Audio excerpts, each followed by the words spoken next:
On today's episode of Dr. Momcast, we have hockey royalty. Annie Kamens, Vice President of Hockey Operations for the Professional Women's Hockey League, talks to us about the formation of the PWHL and how it has flourished already. We also talk about women's professional sports in general and their growth over the past few years. We are real moms talking about real sports and real science in real life.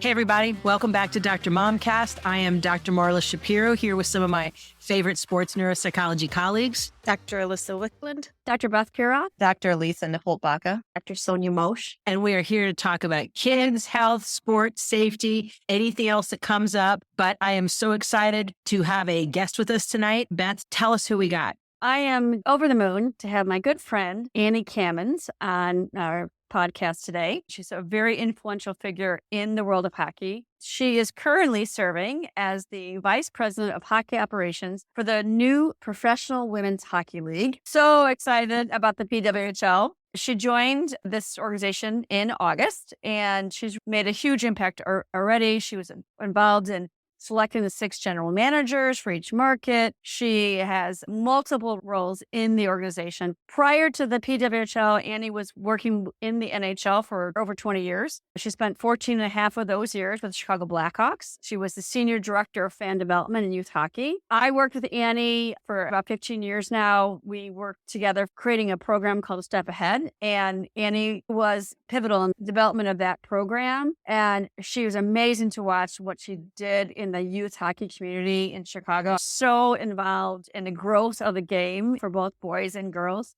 She was first member of the NHLPA Female Hockey Advisory Committee. She has some really impressive chops herself as a hockey player. Annie was the captain of the University of New Hampshire hockey team, which had the longest recorded college hockey game in history. It went into 5 overtimes, and they won.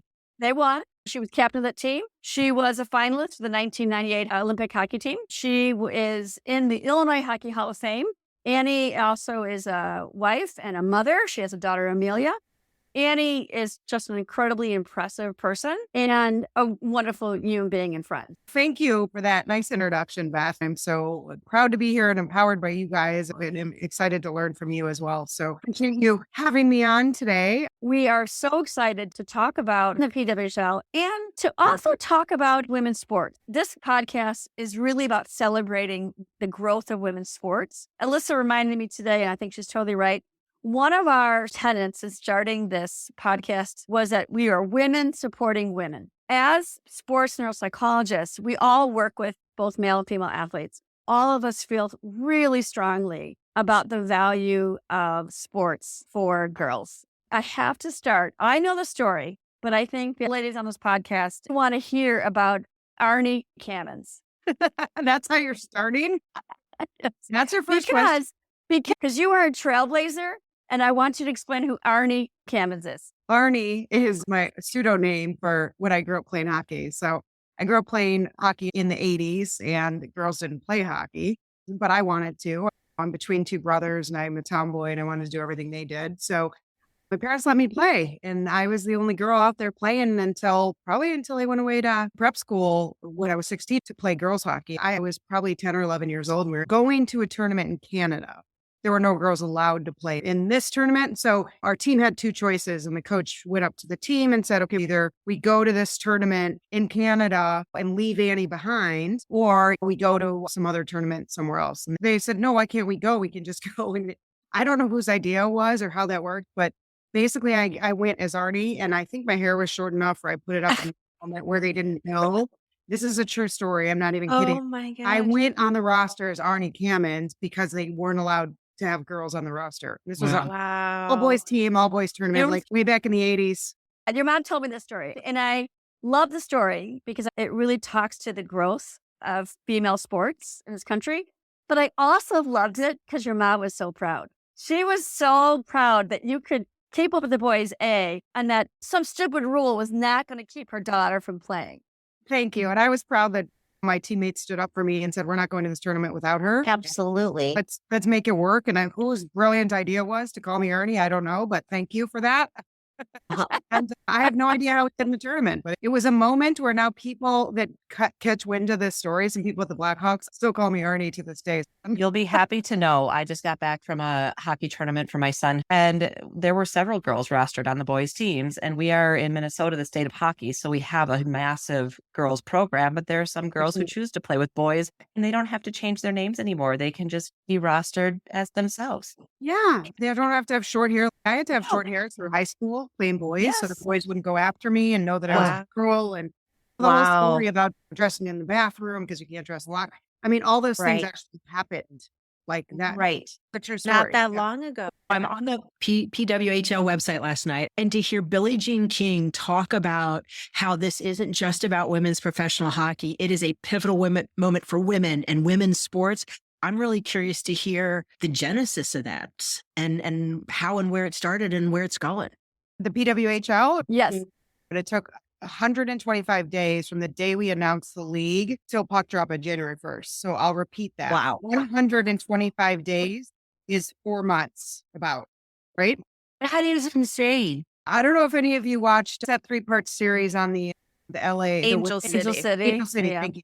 I mean, they had 18 months to build one team. We had 3 months to build 6 teams. Nothing. We had nothing. Women get it done. I have to say, women get it done, but we also have an incredible support system. Mark and Kimber Walter are the resources behind the league. We have Billie Jean King, Alana Kloss, Stan Kasten, Royce Cohen, all from the LA Dodgers as well. Mark comes from a wealth of knowledge and resources. He owns the LA Dodgers, Chelsea United, part of the LA Sparks.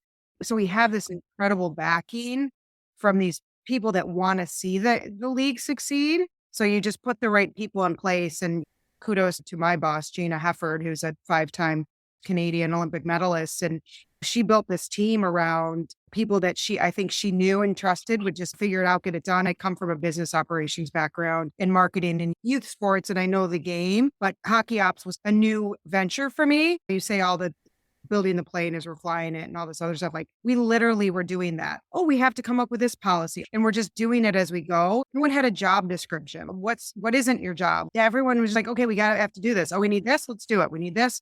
People would just raise their hands. A good example is one of our coworkers, Burton Lee, who I had just met. Like, we're out in Toronto in September, just the 5 of us. There was only 5 of us in September, and we just put our heads down for 2 days and did work. And we went and did some site visits at different locations, and we're like, yeah, we should have a draft. No, this place looks good. Let's look at this place. Okay, we'll have a draft here. And literally in 3 weeks, we had the draft. It was from, oh, this place looks nice, to we're putting on a full draft in 3 weeks. It was really well done, Annie. The whole draft experience is really well done. It was amazing. And that was all Burton. We all pitched in, but he raised his hand. We're like, okay, who wants to do the draft? He's like, I'll do it. Our motto's always been, let's figure it out. We're solution-based. We're just going to figure it out. And we did. We have over 130 employees now. Puck dropped on January 1. So we're moving really quickly. And everyone else is telling us, you're not going to do this till 2025. No, we're doing it in 2024. Okay, the end, like September, October, thinking next season. We're like, no, January 1. They're like, no, you're not.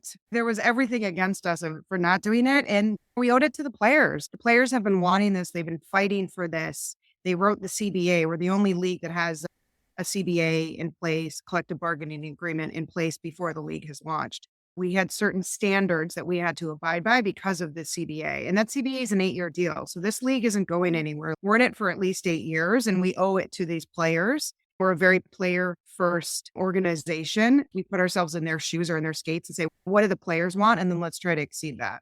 I was in Utica, New York with y'all for the Fan Fest and medical meetings. And a couple things were really clear to me is that, one, these are solution-focused people. I never heard anyone complain. There was this problem, and it was let's figure out how to get it done. But also the love of the sport and the love of the athletes was so apparent. Everybody wanted to their core to support the athletes. I was struck by what Gina, the GM from Toronto, said, because she said she gets mad when people talk about just little girls being excited. She's like, I want little boys to be excited too. We don't say little girls can't get excited about the NHL, the NFL. Now with Taylor Swift, on the little girls like the NFL. But so can we get Taylor Swift to like the PWHL? We're trying to get her. Yeah. Wouldn't that be nice? Of course, a huge component of is is little girls being able to see themselves, but it's having them understand the amazing athletic ability of these women and how well they play the game and how love of the game is for everybody. You referenced the Angel City, and that documentary is excellent, looking at how that team came to fruition. In that documentary, there's a fan base. They just worked on their fan base, gender neutral. They have families who are tailgating. I've seen in a lot of the social media posts, there's women and men wearing the jerseys, which is fantastic, or couples. Yeah, you'll hear me talk about Kendall Boyd Schofield a lot. She's a dear friend. Beth knows her well. She's better off the ice, and that she's so incredible on the ice and in her leadership and everything. But what she does off the ice, her and her husband have a foundation that they started in their 20s, and like all the stuff that they've done off the ice is more impactful for me. She's always said from day one, I want boys and girls to play hockey. We coined a bunch of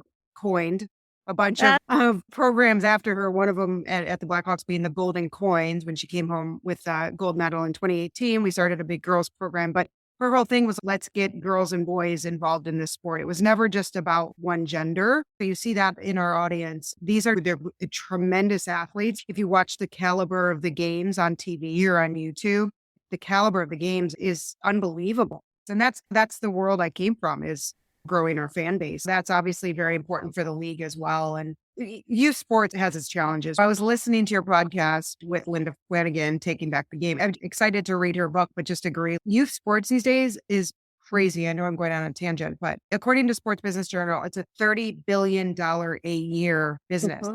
I was fortunate to grow up with accessibility. My parents had the resources so I could play travel sports. I played 4 sports and I traveled, and I have siblings that all played sports. And so we were very fortunate. And I realized that. But now looking back at it and having a daughter that plays travel soccer and travel basketball, it's expensive. I am glad she doesn't play travel hockey in Illinois, because it is $10,000 to get in the door to play competitive travel hockey.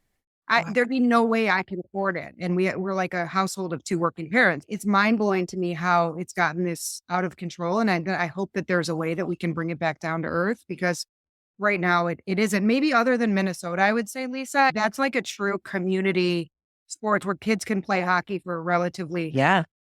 It's like, and coaches are volunteers. It's like way back when we used to play sports. I would never have been able to play hockey if it was $10,000. And I'm one of 4 kids. I feel for kids and that are low income that just don't have accessibility to sports. And I think that's our biggest concern right now. I think we need to get more kids involved in the sports. Hockey's not just a white, rich male sport anymore. We need to focus on that more. And I know I've gone on a tangent, but I just think And that's okay. businesses need to realize it. I agree with you. But I do want to piggyback on that, Anna. It's wonderful that we can now say that one of the reasons for girls to play sport is to make a living of it, right? They can be a professional athlete in basketball and soccer and hockey. We also know there's a really strong correlation between success and women playing sports. There was a study that said that 95% of female executives not only did they play sports, but they said that experience of being on a sports team and playing competitively was a key component to their success later in life. How has being an athlete impacted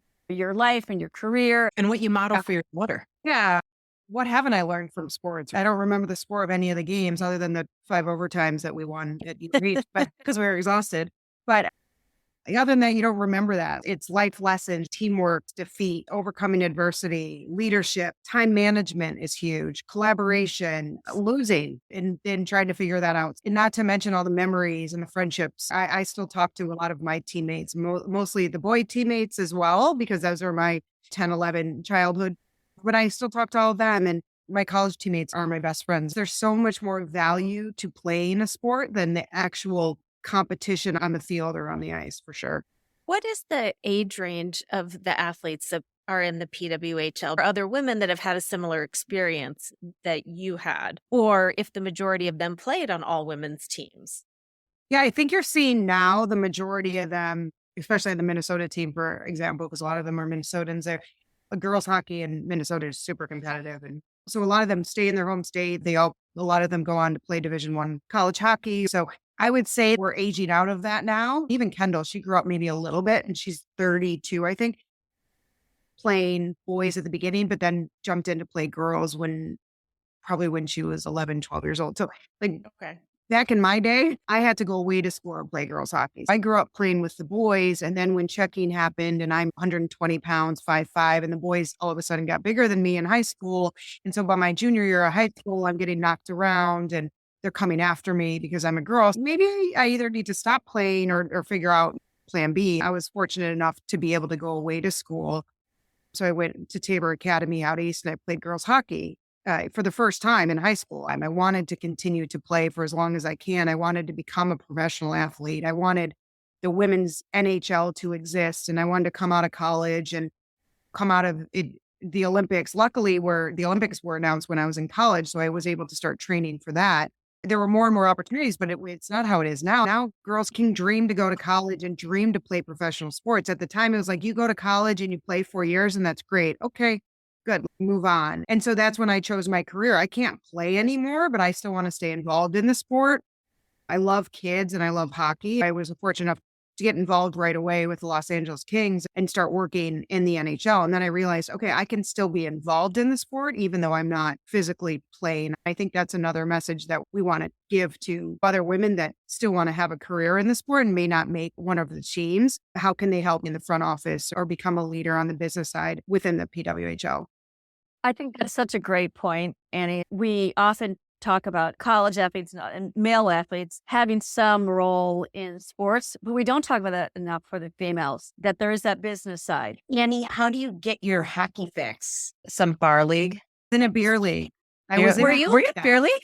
I was before I had Amelia. And then two things. Once I started working for the Blackhawks in 08, we were fortunate enough to have long playoff runs and win a few Stanley Cups. So I was at the rink so much and working so much. And then by the time I had Amelia in 2012, it was like, I just want to be home. And I want to go to bed at 9 and these games are at 11 o'clock and I have to go to work the next day. When I first came out of college and I was in LA and we had some fun men's leagues that we played in, I was in good shape and I was like pretty good. But then once I stopped working out that much and playing, I was like, I don't want to do this anymore because I'm not as good. So then I started coaching and that's how I got my fix. I like coaching little kids. I have one funny story actually about that. It was before I had my daughter. When I first moved back to Chicago, I started coaching girls hockey and I was coaching little girls. And I was on the bench and I'm like, so-and-so get off the ice. So-and-so you come on the ice and so-and-so you're up next. And she just looked up at me. I'm like, what's up? She's like, what color is your nail polish? It was so cute. I was like, oh, I'm done. I don't care if you score goals or how you play. They was a cute human with her pink helmet on. Asked me what color my nail polish was. And I'm like, you can still be a girly girl. It's important to show you don't have to choose between being a really top level athlete and being feminine or being glamorous or being pretty. You can be all those things and it's okay. Minnesota is such a utopia of hockey. I feel like we have one of my son's coaches is a woman. There are women on the bench coach all the time. Yes. It's so normal now. Yeah. It's so normal. Girls have the choice. They can either play with the boys if they choose, or there's these massive programs for girls. One of the challenges with these pro sports leagues is to not have people compare women's hockey with men's hockey, completely different games. And my boys went and watched one of the games. And I think the biggest difference is the checking, where women's pro hockey, there's body contact, but no checking, which makes for a faster, elegant, more fast-paced with fewer stops and starts than men's hockey. And so it's almost like watching a different game. I think appreciating the differences between the two is important. Yeah, it's a lot more finesse. It's quicker. The PWHL games that we were allowing the contact along the boards, not mid-ice, but the contact along the boards. So you're seeing these athletes being a lot more aggressive and there's scrums and front. So I think the fans like it. That is the biggest difference between the games. What are some other differences? Not many other differences. It's not like the puck size is any smaller, like men's and women's basketball have different size balls and stuff like that. But we don't have any of those differences. The surface is the same size. The nets are the same size. Interestingly enough, in our rules this year, because we're a startup league and we literally did everything from the ground up, we are able to make our own rules. We tested out for 4 days, just different rules to see what the players would like and not like. And one that stuck that is now coined the jailbreak. I don't know if you guys have seen that yet, but it's happened twice in some of our games. So normally if a team on a power play scores a goal, the team that's shorthanded, the player always comes out of the box. Like that's a standard. Right.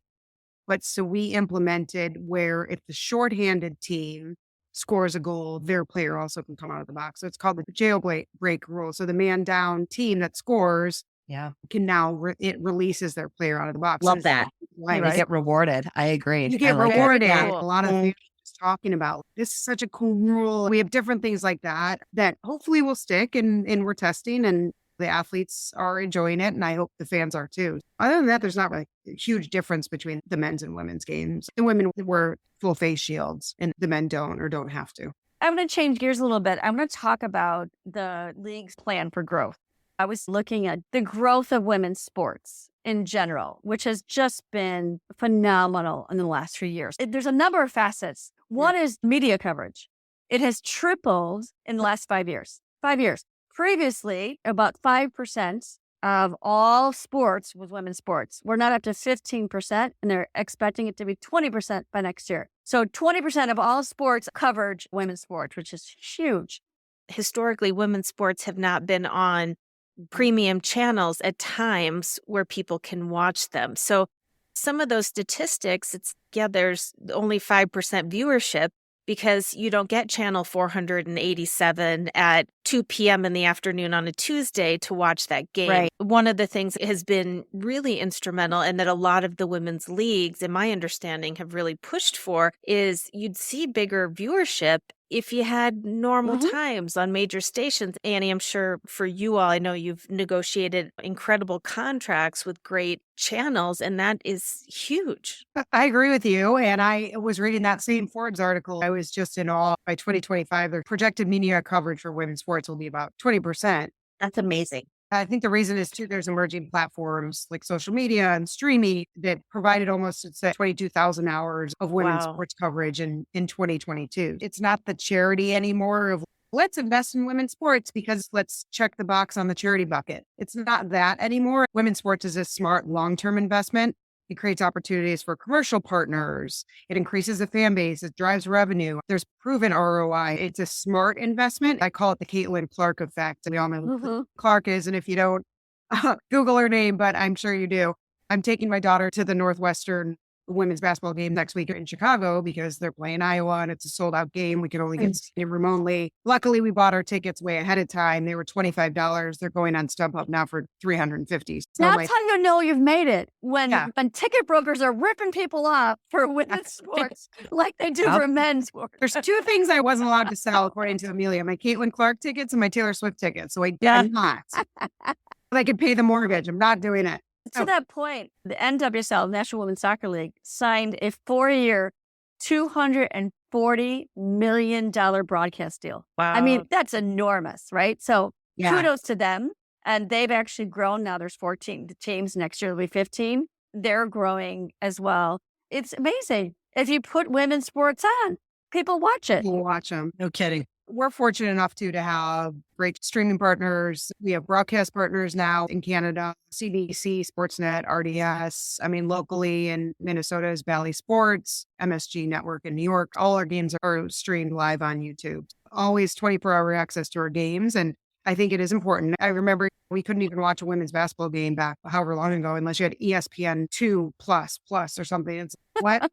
The Ocho. Here's another interesting talk about just even the growth of women's sports at the collegiate levels. We all know about NIL, name, image, likeness. In 2023, there were 500 companies that entered into the NIL space. There's a lot of deals were women athletes. There is interest in these athletes. Well, women get shit done. Look at Serena Williams, all the female tennis players who have done a great job in terms of branding. Looking at some of the data on growth in women's sports, tennis is one of them. Basketball, obviously, soccer, now hockey, but also the collegiate sports and volleyball. I mean, look at, there was 91,000 people in Nebraska watching a women's volleyball game. 91,000. It's phenomenal. We were talking about some of the differences earlier. Women have different challenges, different roles in their families. We've seen that most recently in Olympic athletes. Where they're Olympic athletes who have babies. They've talked about nursing, and those are going to be unique issues to women's sports.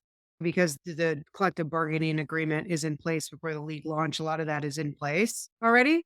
Kudos to the players, and Kendall Coyne was one of them that was at the table negotiating the CBA, and she actually just had her baby in July. He's 6 months old, and she just returned. She was not at the beginning of training camp because she was still on mat leave, but she returned to the ice. She's already scored a goal. Fortunately, as a league, provide a ticket, a seat for her son and her nanny to travel with the team. So she's not leaving her kid behind or worried about who's going to watch him while I'm playing or training or taking a nap or having my meals. She has around the clock coverage with her nanny, and that's all paid for and provided by the league because of the work that the players did to write and negotiate the CBA before the league launched. So That's amazing. incredible. One thing hearing from you is how it's not just owners and a top-down approach. You've had players with the CBA, trying out different rules. It's more egalitarian. It's power and it's ownership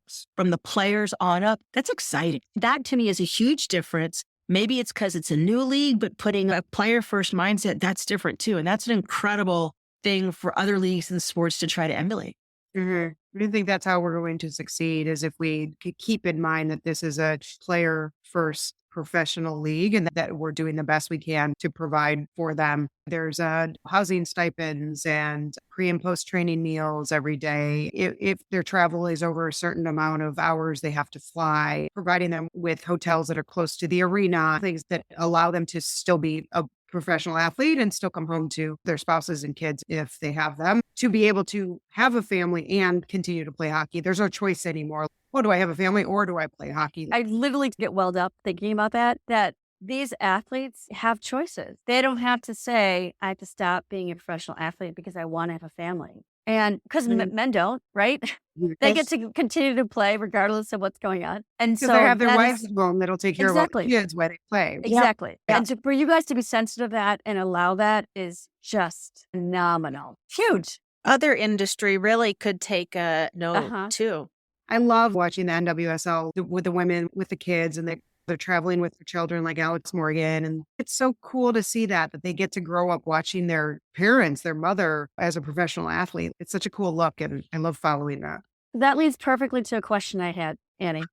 What does Amelia think about all this, about what you're doing? Our kids never think we're cool, no matter what we're doing. Does your daughter, Amelia, understand the enormity of what you're doing? I think she does. She'll be 12 in a couple weeks. She was born in 2012 when we won a Stanley Cup. She always associated mom with the Blackhawks when I was there. She was at games. She was always in the office running around. And so I think that she's proud of me. I know that she is when I'm not her Uber driver, that taking her from point A to point B. I know that she is. And she's an athlete herself. I always tell her there's only 3 rules in this house, and that's work hard, have fun, and respect everybody.